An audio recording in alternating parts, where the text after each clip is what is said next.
മിൻ അഹ്ലിൽ ജന്ന, ഞാൻ നിങ്ങൾക്ക് സ്വർഗക്കാരിയായ ഒരു പെണ്ണിനെ കാണിച്ചു തരട്ടെയോ? സ്വർഗക്കാരിയായ ഒരു പെണ്ണിനെ ഞാൻ കാണിച്ചു തരട്ടെയോ? അവര് പറഞ്ഞു, അതെ, കാണിച്ചു തരൂ.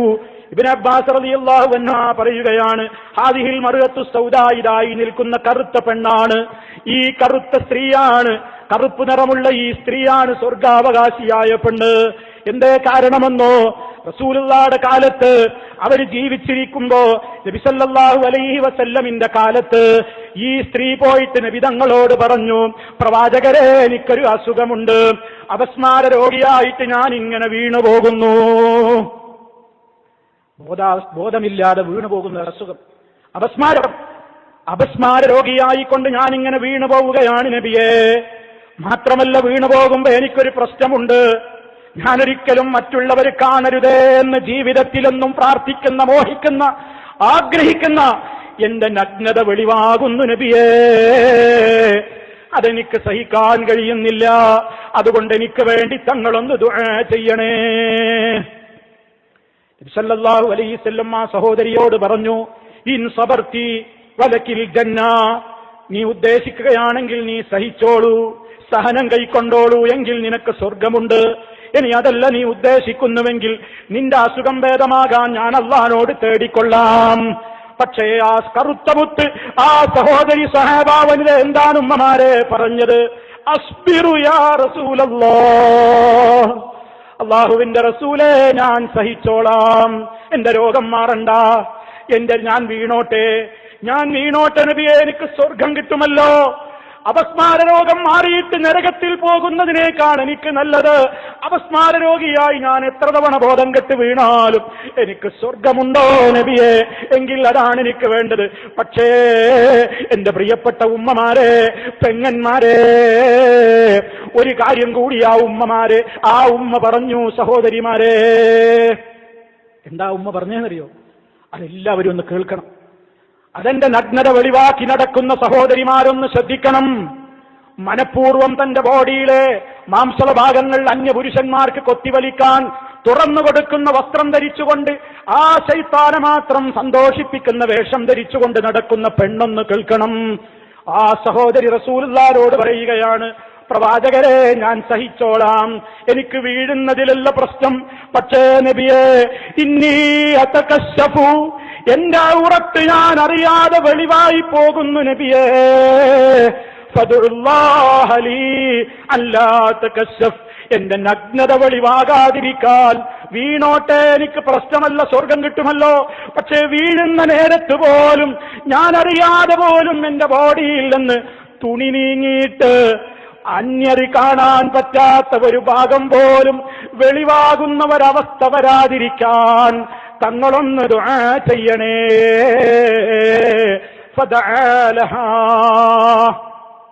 നബി സല്ലല്ലാഹു അലൈഹി വസല്ലം ആ സഹോദരിക്ക് വേണ്ടി ദുആ ചെയ്തു. പിന്നെയും ആ സഹോദരി വീഴാറുണ്ട്, പിന്നെയും ആ സഹോദരി അപസ്മാരം കൊണ്ട് വീഴാറുണ്ട്. പക്ഷേ ഒരിക്കലും അവരുടെ നഗ്നത പിന്നെ വെളിപ്പെട്ടിട്ടില്ല, ഒരിക്കലും പിന്നെ അവരുടെ ഔറത്ത് വെളിപ്പെട്ടിട്ടില്ല. ഓ സഹോദരിമാരെ, നന്നായി ഒന്ന് ശ്രദ്ധിക്ക്. അറിയാതെ വീഴുന്ന നേരത്ത് നഗ്നത വെളിവാകുന്നത് പോലും നരകം ഭയപ്പെടുന്ന, സ്വർഗം മോഹിക്കുന്ന ആ കറുത്ത മുത്തിന് സഹിക്കാനാകുന്നില്ലല്ലോ. നിങ്ങൾക്കെങ്ങനെയാണ് സഹിക്കാൻ സാധിക്കുന്നത്? അല്ലാഹു ചോദിച്ച ഒരു ചോദ്യമുണ്ട്, ഫമാ അസ്ബറഹും അലന്നാർ, നരകത്തിയെ സഹിക്കാൻ എങ്ങനെ സാധിക്കുന്നു മക്കളെ? ഇനിയും ഇത് കേട്ടിട്ടും നിങ്ങളുടെ ശരീരത്തിന്റെ മാംസളഭാഗങ്ങൾ, നിങ്ങളുടെ ശരീരത്തിന്റെ ഭംഗി നിങ്ങൾ ശൈത്താന് മാത്രം സന്തോഷമുള്ള നിലക്ക് നിങ്ങളുടെ ശരീരത്തിന്റെ അലങ്കാരം പുറമേക്ക് പ്രദർശിപ്പിച്ചുകൊണ്ട് നടക്കുകയാണെങ്കിൽ, പെരുന്നാളിന് ആ രൂപത്തിലുള്ള വസ്ത്രം തയ്പ്പിക്കാൻ വേണ്ടി പണമയച്ചു കൊടുക്കുന്ന പ്രവാസികളെ, നരകത്തിനാ നിങ്ങൾ കൂട്ടുനിൽക്കുന്നത്.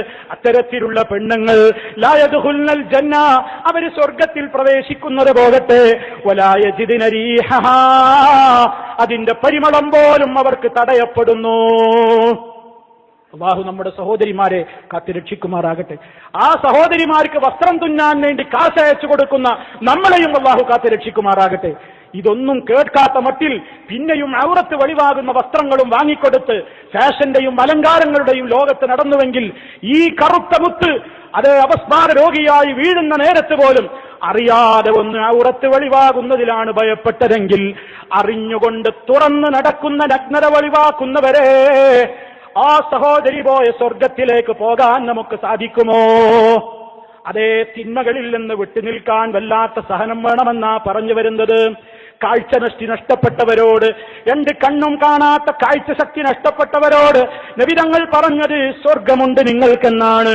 ഉറ്റവരുടെ മരണവാർത്ത കേൾക്കുമ്പോ, അത് ഏറ്റവും പ്രിയപ്പെട്ടവരുടെ മരണം നടന്നു എന്ന് കേൾക്കുമ്പോ പതറാതെ ആർത്തട്ടഹസിക്കാതെ നിലവിളിക്കാതെ ഇന്നാ ലില്ലാഹി വ ഇന്നാ ഇലൈഹി റാജിഊൻ അല്ലാഹുമ്മ ഉജ്ർനി ഫീ മുസീബതി വഖ്ലിഫ് ലീ ഖൈറൻ മിൻഹാ, അല്ലാഹുവേ എനിക്ക് ബാധിച്ച മുസീബത്തിൽ നീ എനിക്ക് പ്രതിഫലം തരണേ, നഷ്ടപ്പെട്ടതിനേക്കാൾ ഖൈറായത് തിരിച്ചു തരണമേ, പകരം തരണമേ എന്ന് പ്രാർത്ഥിക്കാനല്ലേ റസൂലുള്ള പറയുന്നത്. മക്കൾ നഷ്ടപ്പെട്ട ഉമ്മമാരോട് അവിടുന്ന് പറഞ്ഞു, ഓ ഉമ്മമാരെ, നിങ്ങൾക്കൊരു 3 മക്കൾ നിങ്ങൾക്ക് നഷ്ടപ്പെട്ടിട്ടുണ്ടോ? 2 മക്കൾ നിങ്ങൾക്ക് നഷ്ടപ്പെട്ടിട്ടുണ്ടോ?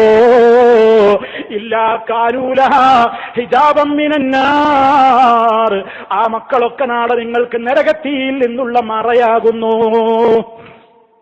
ജീവിച്ചിരിക്കുന്ന കാലത്ത് അരുമ സന്താനങ്ങളുടെ മരണവാർത്ത കേൾക്കേണ്ടി വന്ന ഉമ്മമാരില്ലേ ഈ കൂട്ടത്തിൽ? ജീവിച്ചിരിക്കുന്ന കാലത്ത് തന്റെ അരുമ സന്താനങ്ങളെ കബറടക്കേണ്ടി വന്ന ചടങ്ങിൽ പങ്കെടുക്കേണ്ടി വന്ന ഉപ്പമാരില്ലേ ഈ കൂട്ടത്തിൽ? ക്ഷമിച്ചോ, സഹിച്ചോ. അവര് നമുക്ക് നാളെ പരലോകത്ത് നമ്മൾ സഹിക്കുന്നുവെങ്കിൽ, ക്ഷമിച്ചിട്ടുണ്ടെങ്കിൽ ഹിജാബം മിനന്നാർ, നരകത്തിൽ നിന്നുള്ള മറയാണത്. സ്വന്തം മക്കളെ കൊണ്ടുപോയപ്പോഴും ഏറ്റവും കരളിന്റെ കഷ്ണത്തെ പറിച്ചെടുത്തു കൊണ്ടുപോയപ്പോഴും അല്ലാഹു തന്റെ മലക്കുകളോട് ചോദിക്കുന്നു, എന്റെ അടിമയുടെ കരളിന്റെ കഷ്ണം ഞാൻ പറിച്ചെടുത്തപ്പോ, അവന്റെ മോനെ അവന്റെ മോളെ ഞാൻ കൊണ്ടുപോയപ്പോ എന്റെ അടിമ എന്താ പറഞ്ഞതെന്ന് മലക്കുകളോട് ചോദിക്കുമ്പോ മലക്കുകൾ പറയുകയാണ്, റബ്ബേ, അയാള് പതറിയിട്ടില്ല, അയാള് അക്ഷമ കാണിച്ചിട്ടില്ല, അയാള് സഹിക്കവയ്യാതെ ഒന്നും വേണ്ടാത്തത് വിളിച്ചു പറഞ്ഞിട്ടില്ല, മറിച്ച് അദ്ദേഹം എന്ന് പറഞ്ഞിട്ട് നിന്റെ പരീക്ഷണത്തിൽ അവർ സഹനം കൈക്കൊണ്ടവരാണ്.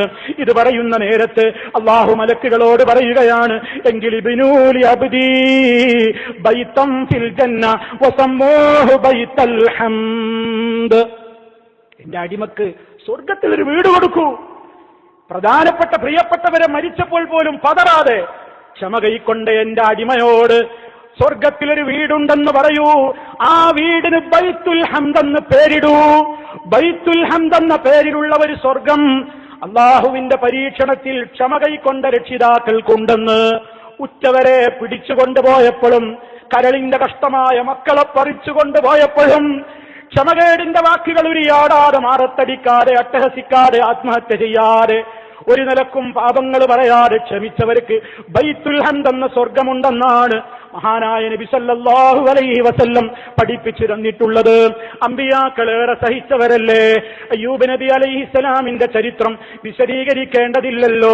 ശാരീരികമായി ഒരുപാട് രോഗങ്ങൾ ബാധിച്ചു, സാമ്പത്തികമായി ഒരുപാട് പരാധീനതയിലായി, കുടുംബങ്ങളിൽ നിന്ന് ഒരുപാട് പ്രശ്നങ്ങളുണ്ടായി. എല്ലാ നിലക്കും സാമ്പത്തികമായും ശാരീരികമായും സന്താനങ്ങളിലൂടെയും ഒക്കെ പരീക്ഷിക്കപ്പെട്ടപ്പോഴും ആരോടും പരിഭവം പറഞ്ഞില്ല, ആത്മഹത്യ ചെയ്തില്ല, സഹനക്കേട് കാണിച്ചില്ല. മറിച്ച് അയ്യൂബ ഇദ്നാദാ റബ്ബഹു അന്നീ മസ്സനിയൽ-ളുർ വഅൻത അർഹമുർ റാഹിമീൻ ഫസ്തജബ്നാ ലഹു. അല്ലാഹു തആല പറയുന്നു, അയ്യൂബദാ എന്നോടതാ ക്ഷമയോടുകൂടി തേടുകയാണ്, പ്രയാസമുണ്ട് റബ്ബേ, നീ അർഹമുർ റാഹിമീനാണല്ലോ, ഞാൻ അദ്ദേഹത്തിന്റെ വിളിക്ക് ഉത്തരം കൊടുത്തു. പരിശുദ്ധ ഖുർആൻ അദ്ദേഹത്തിന് പറഞ്ഞതെന്താണ്? നിഅമൽ അബ്ദു ഇന്നാ വജദ്നാഹു സാബിറാ നിഅമൽ അബ്ദു ഇന്നഹു അവ്വാബ്. എത്ര വലിയ സഹനമാണ്, എത്ര വലിയ ക്ഷമയാണ് മഹാന്മാരായ പ്രവാചകന്മാരെ കുറിച്ചല്ല പറഞ്ഞത്. യാക്കൂബ് നബി അലൈഹിസ്സലാം ജീവിതത്തിൽ ഇനി പരീക്ഷിക്കപ്പെടാത്ത മേഖലകളുണ്ടോ? അതേ ഏറ്റവും താൻ ഇഷ്ടപ്പെട്ട യൂസുഫ് എന്ന പൊന്നോമന മകൻ അതേ ഒരിക്കൽ കാണാതാകുന്നു. വർഷങ്ങളോളം ആ മകരെ പിരിഞ്ഞു കഴിയേണ്ടി വരുന്നു. അതോടൊപ്പം തന്നെ അതിന്റെ വ്യതയുമായി കഴിയുമ്പോൾ തന്നെ ബിന്യാമീൻ എന്ന മോനെയും നഷ്ടപ്പെടുകയാണ്. കരഞ്ഞ് കരഞ്ഞ് രണ്ട് കണ്ണിന്റെയും കാഴ്ച ശക്തിയും നഷ്ടപ്പെടുകയാണ്. ആ സമയത്തും മഹാനായ പ്രവാചകൻ യാക്കൂബ് നബി അലൈഹിസ്സലാം ആരോടും പരാതി പറയാതെ ഇന്നമാ അശ്കൂ ബസ്സി വഹുസ്നി ഇലല്ലാഹ്, എന്റെ സങ്കടങ്ങളും എന്റെ വിഷമങ്ങളും എന്റെ ദുഃഖങ്ങളും ഞാൻ അല്ലാഹുവിലേക്ക് മാത്രം ഇതാ അവലാതിപ്പെടുന്നു. മാത്രമല്ല മഹാനവറുകൾ പറഞ്ഞു ഫസബ്റും ജമീൽ, ഫസബ്റും ജമീൽ അസല്ലാഹു അൻ യഅതിയനി, അസല്ലാഹു അൻ യഅതിയനി ബിഹിം ജമീഅ ഇന്നഹു ഹുവൽ അലീമുൽ ഹകീം. ഭംഗിയാർന്ന ക്ഷമ ഞാൻ ക്ഷമിക്കുക തന്നെ. എനിക്ക് നഷ്ടപ്പെട്ടവരെയൊക്കെ എന്റെ റബ്ബ് എനിക്ക് തിരിച്ചു കൊണ്ടുവരും.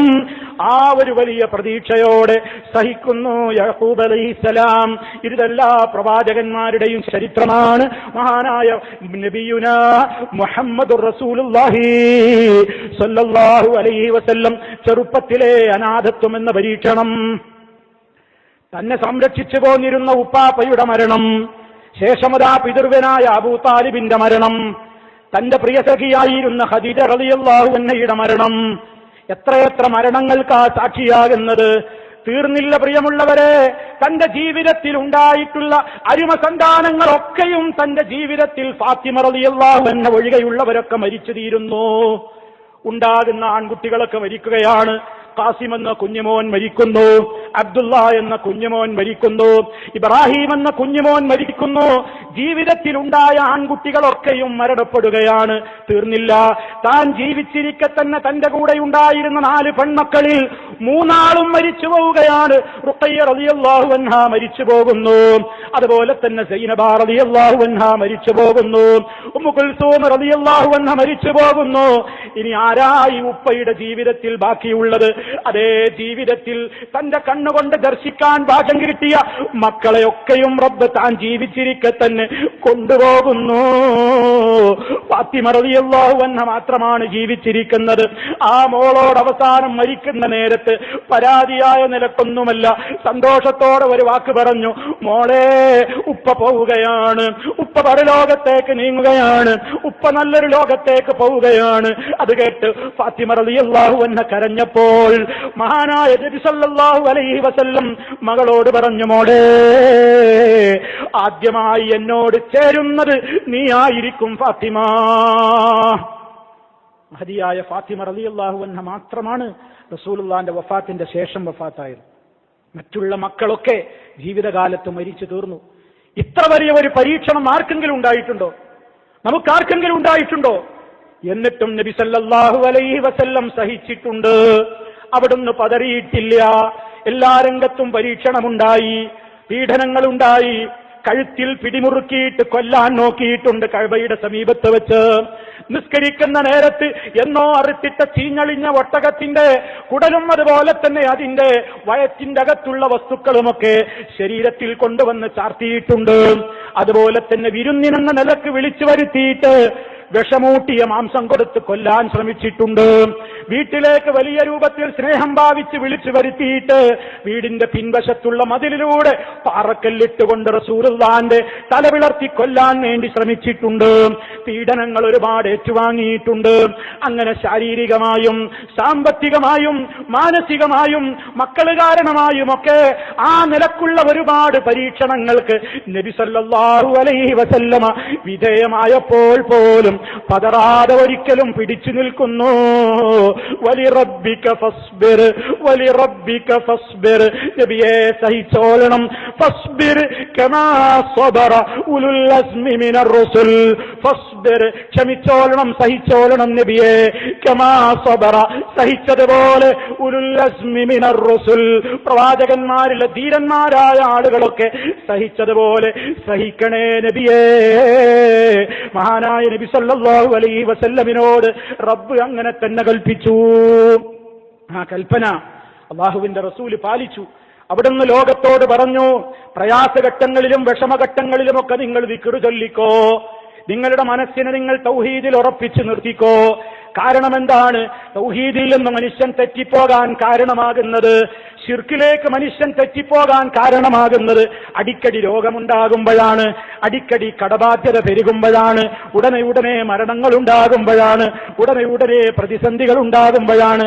അപ്പോഴാണ് പലരും നമ്മോട് വന്നിട്ട് പറയുക, നീ ആ ദർഗയിൽ പോയി പ്രാർത്ഥിച്ചോ, നീ ആ ശൈഖിനോട് പ്രാർത്ഥിച്ചോ, നീ അവിടെ പോയി ബലിയറുത്തോ, നീ അവിടെ പോയി ഏതെങ്കിലും ഒരു കാര്യം ചെയ്തോ എന്ന് പറഞ്ഞ് ശിർക്കിന് വേണ്ടി പ്രോത്സാഹനമുണ്ടാകുന്ന നേരത്തും ആപത്തുകൾ കൊടുമ്പിരിക്കൊള്ളുമ്പോഴും തൗഹീദിൽ സഹനത്തോടെ നിലനിൽക്കുന്ന ദിക്റാണ് മുത്ത് മുസ്തഫ സല്ലല്ലാഹു അലൈഹി വസല്ലം പഠിപ്പിക്കുന്നത്.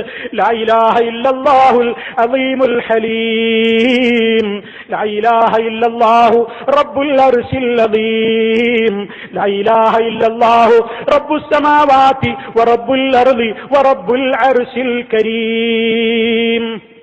വിഷമം വരുമ്പോഴുള്ള ദുആയാണത്.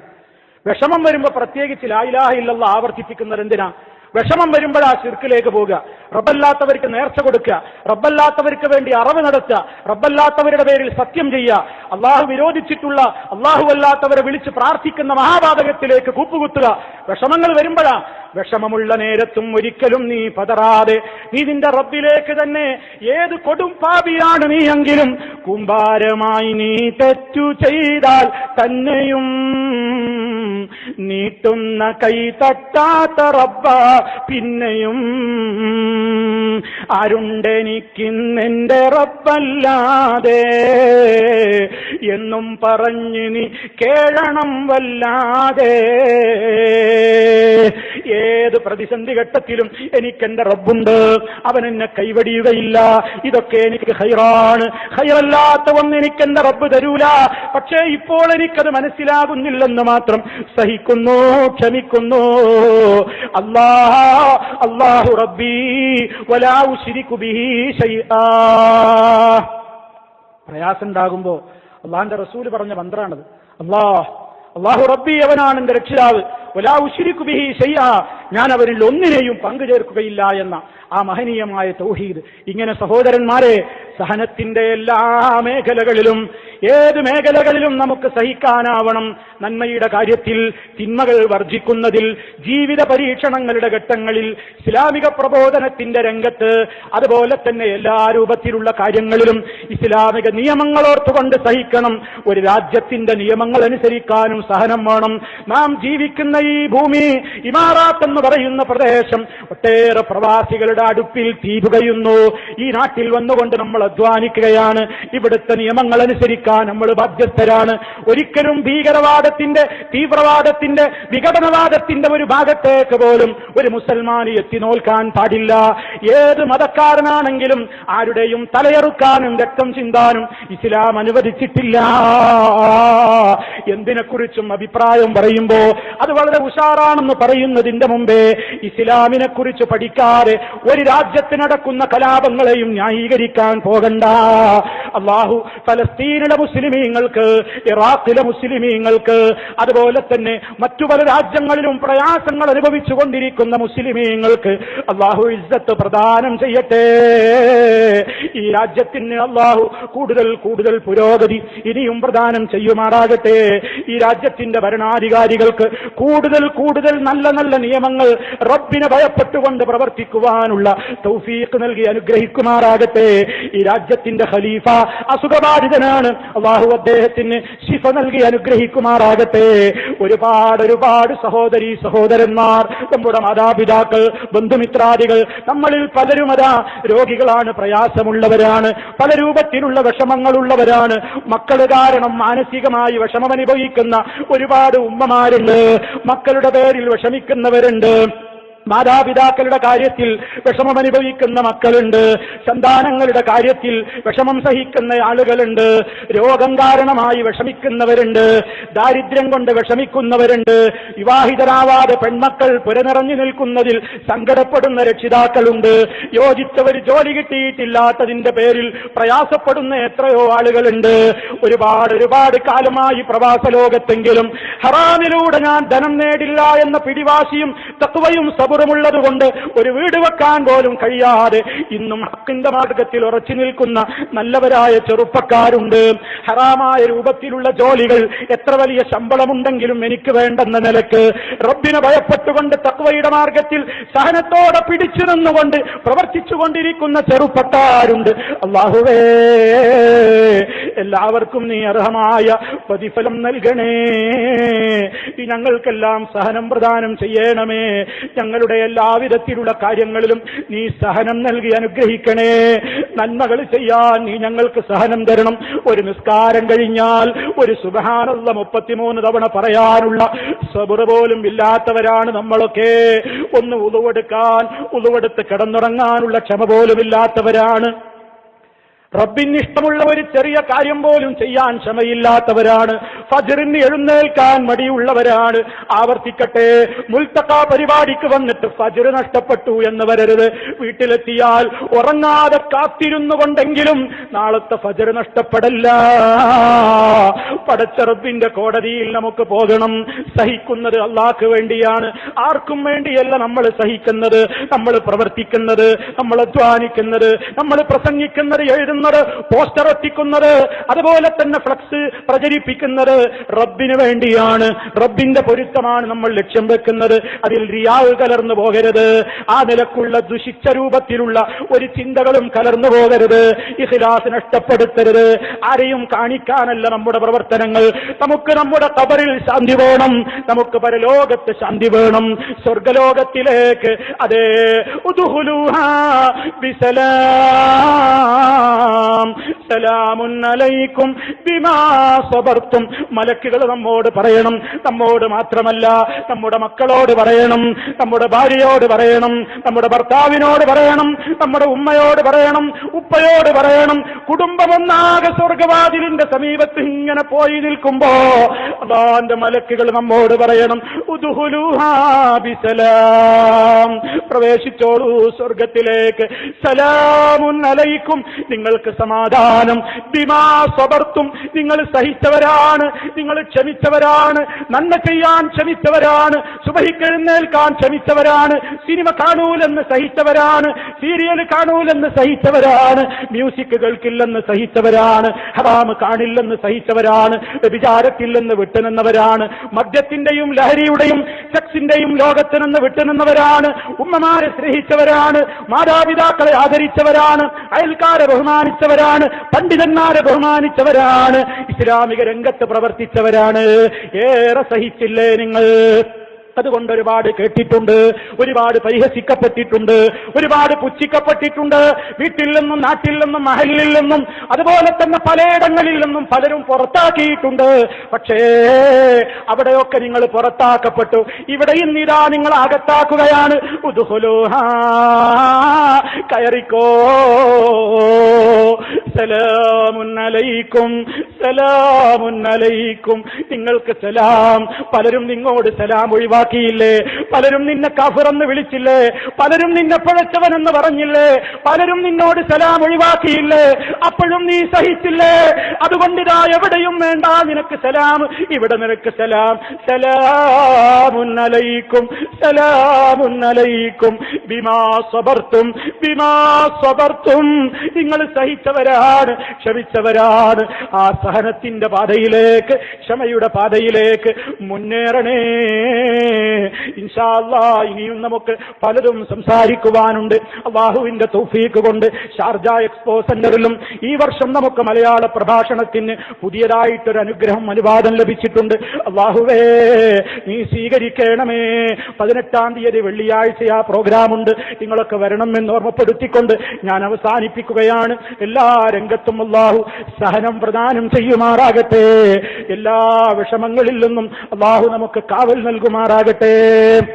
ഇതിനുവേണ്ടി അധ്വാനിച്ച ഇതിനുവേണ്ടി പ്രവർത്തിച്ച, ശാരീരികമായും മാനസികമായും സമയം ചെലവഴിച്ച് മനസ്സും വിഷമവും അതുപോലെ തന്നെ ഒട്ടേറെ ത്യാഗങ്ങൾ സഹിച്ച് ഇത്ര വലിയ ആയിരങ്ങൾ ഒരുമിച്ച് കൂടാൻ വേണ്ടി പ്രചരണം കൊടുത്ത എന്റെ പ്രിയപ്പെട്ട ഇവിടെ കൂടിയവരും അല്ലാത്തവരുമായ ആയിരക്കണക്കിന് സഹോദരീ സഹോദരന്മാർ, അല്ലാഹുവേ, സഹനത്തിന്റെ മേഖലയിൽ പ്രവർത്തിക്കുന്നവർക്ക് വാഗ്ദാനം ചെയ്യുന്ന ഈ സ്വർഗലോകത്തേക്ക് ഈ പുണ്യമാസത്തിൽ നീ ഞങ്ങളെ പ്രവാസിപ്പിക്കണേ അല്ലോ. നരകമോചനം നടന്നുകൊണ്ടിരിക്കുന്ന രാത്രികളാണ്. ഓരോ രാത്രികളിലും ആയിരക്കണക്കിന് പാപികളാണ് നരകത്തിൽ നിന്ന് മോചിപ്പിക്കപ്പെട്ടുകൊണ്ടിരിക്കുന്നത്. ആ നരകം എന്ന് പറയുന്ന കഠിനമായ പാതാളലോകം, റബ്ബേ, ഒരു സെക്കൻഡ് പോലും സഹിക്കാനാവാത്ത നരകം നീ ഞങ്ങളെ രക്ഷിക്കണേ അല്ലോ. നരകാഗ്നിയിൽ നിന്ന് ഞങ്ങളെ മോചിപ്പിക്കണേ. ജീവിച്ചിരിക്കുന്നവരും മരിച്ചവരുമായ ഞങ്ങളുടെ മാതാപിതാക്കളെ മോചിപ്പിക്കണേ അല്ലോ. ബന്ധുമിത്രാദികളെ മോചിപ്പിക്കണേ അല്ലോ. ഞങ്ങളുടെ നോമ്പ് സ്വീകരിക്കണേ, നിസ്കാരം സ്വീകരിക്കണേ, സ്വതക്ക സ്വീകരിക്കണേ, ഖുർആൻ പാരായണം സ്വീകരിക്കണേ, ഞങ്ങളുടെ ദഅവത്ത് സ്വീകരിക്കണേ അല്ലോ. ഞങ്ങളെ തെറ്റിദ്ധരിച്ചവർക്ക് ഹിദായത്ത് കൊടുക്കണേ അല്ലോ.